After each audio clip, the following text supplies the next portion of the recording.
The big question is the death penalty debate, which has been revived after the execution, the hanging of Yakub Memon. Joining me now, Shashi Tharoor, former minister and member of parliament of the Congress, who's in a sense struck, some would say a discordant note, others would say he struck a brave note. And joining me also, Nalin Kohli of the Bharatiya Janata Party. Appreciate both of you joining us, but Shashi Tharoor, to you first, because you have tweeted, and I'm going to quote, "Saddened by news that our government has hanged a human being. State-sponsored killing diminishes us all by reducing us to murderers too."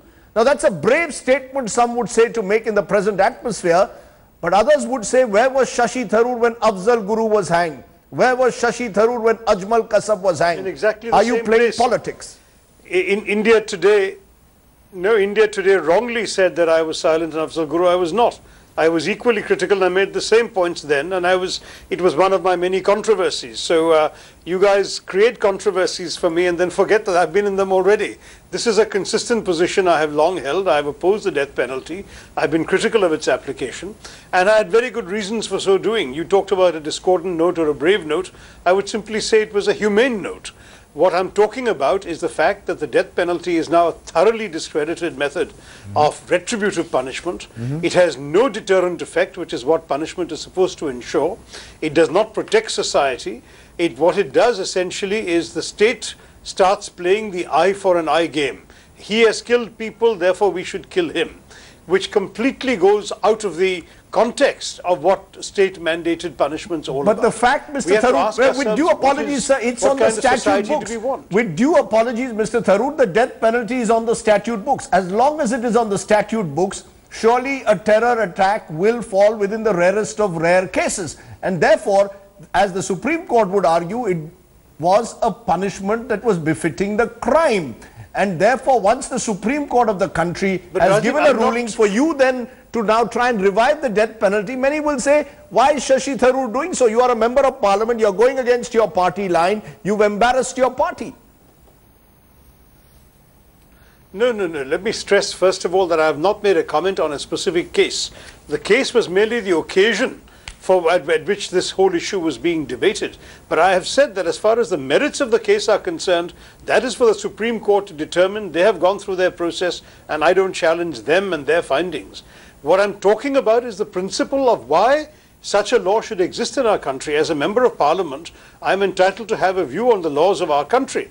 And I believe this is a law that needs to be abolished. Sir, you have a view, but we are not... tomorrow in the Rajya Sabha, one of the MPs is actually proposing such a change. Sir, you certainly have a view, but you are not in an, dare I say, in an Oxford Union debate anymore. Now you are in a situation where Yakub Memon is hanged in the morning. Within an hour or two of that, you tweet this. Surely it is related to Yakub's case, and therefore it will be seen that Shashi Tharoor has chosen to take a stand, which perhaps is not the stand of your party. Your party hanged Afzal Guru, your party hanged Ajmal Kasab. So it's not as if the Congress has had a principled position on the death penalty.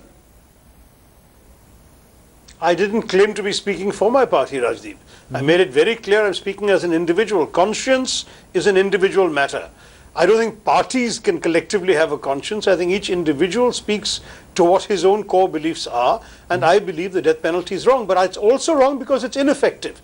There are statistics proving that there is no correlation between the death penalty and deterrence. There are statistics demonstrating, decade by decade statistics that show that in years when people have been hanged, 10 years, 10 people hanged from 80 to 90, 8 people hanged from 90 to 2000, on both those decades murders went up. From 2000 to 2010, only one person has been hanged, and yet murders went down. If there is no evidence that that the death sentence in a way, or this kind of retribution in a way reduces crime and acts like a deterrent, at the same time the counter question comes on the humane angle that Dr. Tharoor is raising. What about the humane angle? For example, the latest person caught in Delhi as a serial rapist and murderer of 30 children, which perhaps affects 150 or people if you take the families collectively.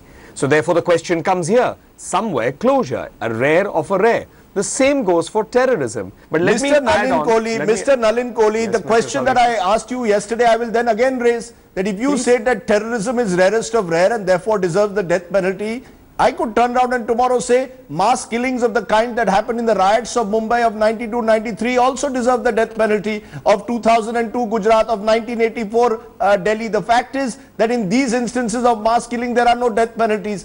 Therefore, as Sitaram Yechuri of the left parties has argued today, there should be also similar punishment when it comes to the Mumbai riots. That time let's be clear.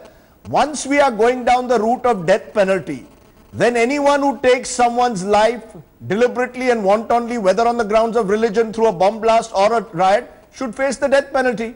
Well, I mean, as I've said, it's not every conviction leads to a death penalty, and therefore that's basic jurisprudence. It is rarest of the rare. It starts from the Bachchan Singh case. Now, we could have a whole discussion looking at how it has progressed over the years, how the Supreme Court has looked at it. Do you think a riot deserves the death penalty? Do you think someone who kills someone, do you think, sir, if someone kills their neighbor in a riot, does it deserve the death penalty in your view? And spirit of what you are trying to ask of me, but perhaps you may want to wait, because that answer will follow. I'm entitled to how I'd like to present it. So therefore, let me go back to what I was saying. In terms of the death sentence, now rarest of rare, there has also been in this country a few hundred probably cases that have been commuted.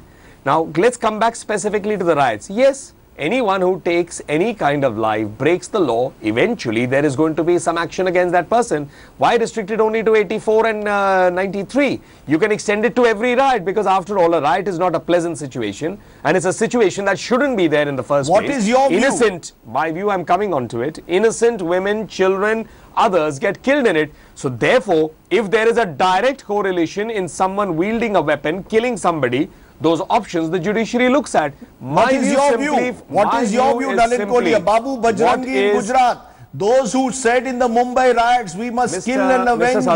We must not, because the fact I will answer this also with a specific thing on Gujarat. Politicians who have instigated riots have got state funerals in this country. Politicians who have instigated riots have got state funerals in this country. Journalists also can't get away. Journalists also can't get away by putting out information that's incorrect. And I wrote it in an article too. There was this whole thing said that a lady's womb was raped, the fetus was put out on a sword. The doctor who conducted that post-mortem immediately later said that there was no such thing. So therefore, I'll just say, we will not go by popular mandate. We will not go by what is popularly misconceived, misinformation in the market. What we can go by is hard evidence. Right. That is exactly how convictions take place. They don't take place on pronouncements and rhetoric. Shashi Tharoor, do you believe that Yakub Memon's case is the right case to trigger this debate on death penalty? Is this the right time? There are two ways in which this is being looked. I raised the issue that Sitaram Yechuri has raised today, saying those responsible for the Mumbai riots, because most people believe the riots led to the blast.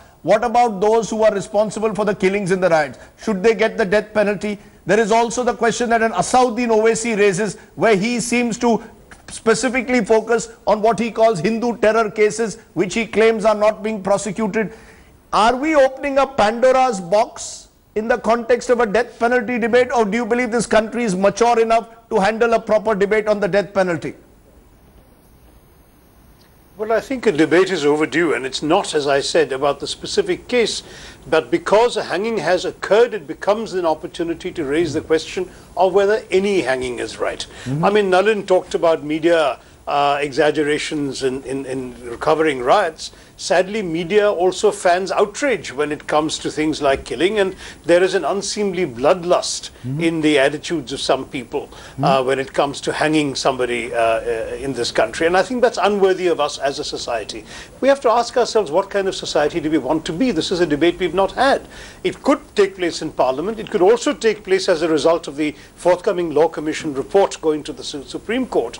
There could be a judicial process, there could be a political legislative process. The difficulty with the legislative process, frankly, is that the government of the day has a preponderant voice in determining what kind of law or change to the law comes to Parliament. Private members' bills of this nature will very rarely get through, in fact haven't got through for a very long time. And I'm afraid the attitude of my friend Nalin suggests that this government is not likely necessarily to be very sympathetic to changing the law. So we may need to go the judicial route. But to have a debate, to raise public consciousness, to get people to think is very important. This is an emotional day. When I made this point about death penalty, one of your colleagues on another channel put me face to face with a couple of victims of the riots. And you know, I share their pain. I don't want them in any way to have suffered what they've suffered.